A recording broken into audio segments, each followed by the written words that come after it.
everyone, Alexa Donne here, and today I'm going to be talking about how to craft scene level tension in your novel.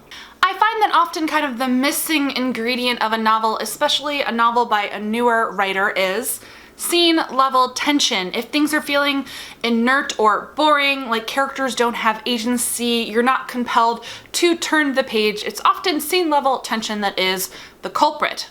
Now, I've talked about tension on this channel before when I talked about cliffhangers, micro cliffhangers from chapter to chapter to create a page turning novel, which is a part of scene level tension, but really impacts, of course, the end of the scene. But this video is all about the meat of the scene when it comes to tension. Every single scene in your book should serve plot and or character arcs and should have some tension in it.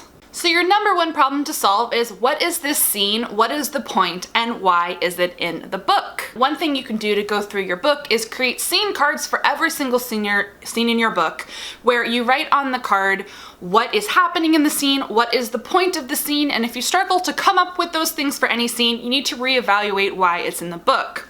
And then beyond the point of a scene, every scene needs to be engaging to the reader, and this is when you really get into scene level tension. There are 4 key things to consider when you're looking at this, and that is the goals, conflict, stakes, and resolution. Every scene should have these things. Starting with goals, what is the literal goal of the scene? And on a more micro level, what are the goals of the characters in the scene? Not just your main character, they're of course always going to prioritize that. You are following the story of that character and they should have overarching wants, but also scene level wants, goals, and so on in a scene. But other characters in the scene should have their own goals. Those goals often will conflict with your main character's goals, and this of course plays into creating conflict and stakes. Also falling under goals, you can consider motivation, agendas, secrets, and so on. Next is conflict. What is the core conflict of the scene? This doesn't always have to be huge conflicts like 2 characters are fighting and one of them is going to die. It can be more mundane, scene level, character-based conflict, such as character A and character B just don't like each other. They have history or a beef, or I don't know, character A thinks that character B's lipstick is tacky. Hope you like my lipstick. No, like, you need to be creative sometimes thinking about what the conflict in the scene means. But it's not so simple as that, because the conflict on a scene-to-scene level should tie into your larger plot and character conflict.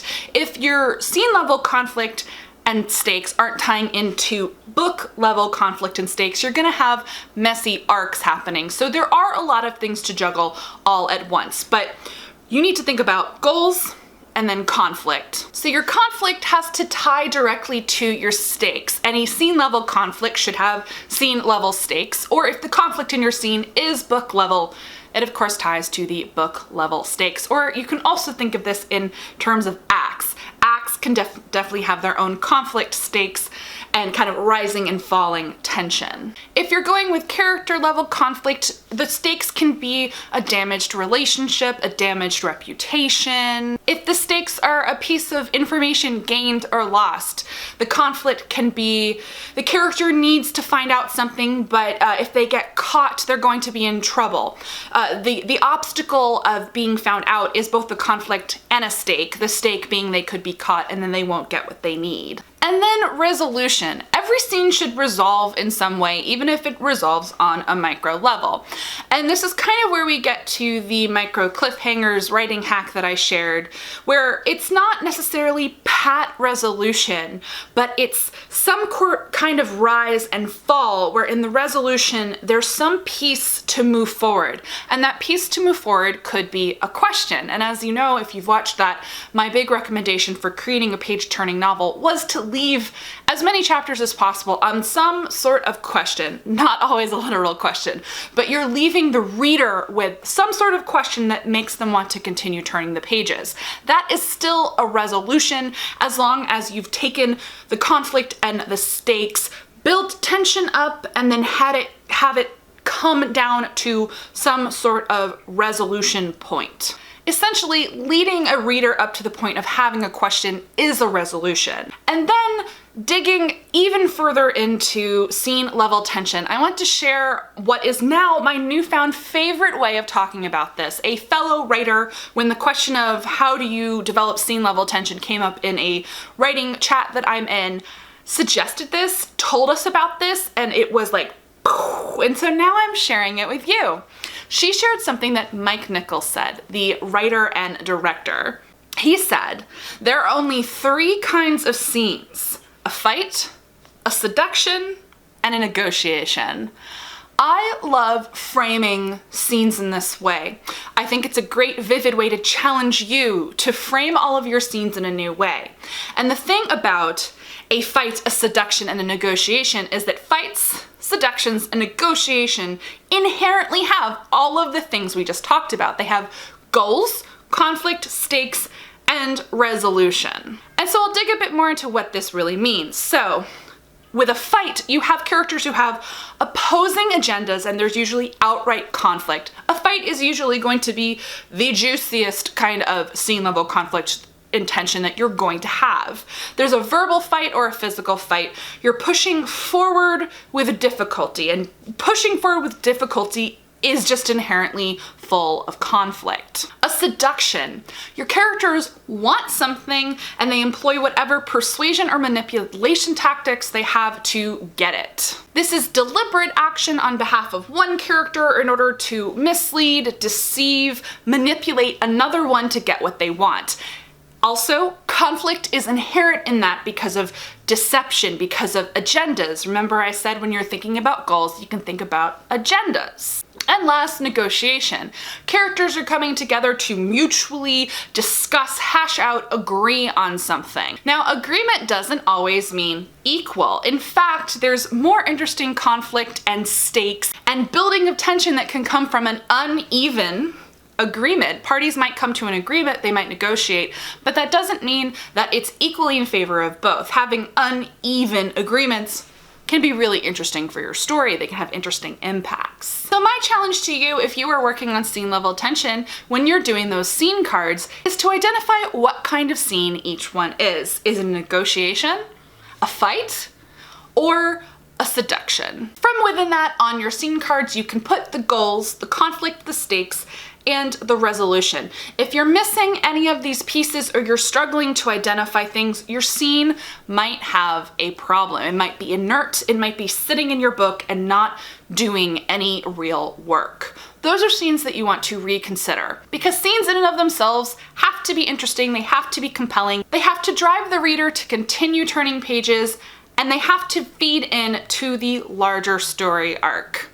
I definitely consider this kind of a 201 craft topic. None of this is easy, and I'm not going to pretend that it is. This is challenging even to me when I'm trying to think about my scenes, kind of really analytically digging in to them on this level. But I think what I love about how Mike Nichols articulated it is it's just a very juicy way to look at your scenes, the fight, the seduction, the negotiation. I think it's a dynamic and interesting way to really interrogate your scene level tension. And if you don't have scenes that are doing this, create scenes that do. How fun is it to create a fight or a seduction? Can you tell I find those two way more interesting than a negotiation? But seriously, this is a kind of interesting way to look at this craft topic. So that is an overview on scene level tension, what it is, why it's important, and the ways that you can dig into your work to analyze what you have working for you. Now, as you're actively drafting things, you can of course keep these things in mind so that every single scene that you write has these things. If you're an outliner, it's making sure that they hit these points. You could even add these as sub-bullet points to your outline. Goals, conflict, stakes, resolution, or identify the scenes as fight, negotiation, or seduction, whatever is going to work for you. Fellow pantsers, I'm here for you too. This is probably going to be work that's going to help you the most when you're revising, kind of analyzing what you have on your plate.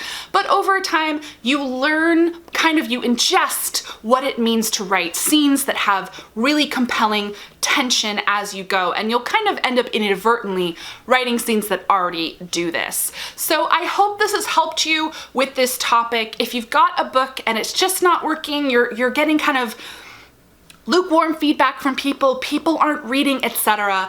I really advise looking at this. The scene level tension, the conflict, the stakes. Gonna link you down below to my whole video on conflict and stakes, and I will also link you to the how to write a page-turning novel video where I go over specifically how you end and start your chapters to make them, you know, turn the pages with tension and excitement. It's kind of all of these tools, using them in concert with each other to write that exciting, fast-paced, compelling novel.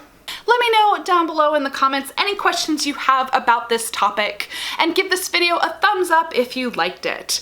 If you're not already subscribed to the channel, go ahead and do that. I post new videos 2 to 3 times a week all about writing, craft, YA, publishing, and so on.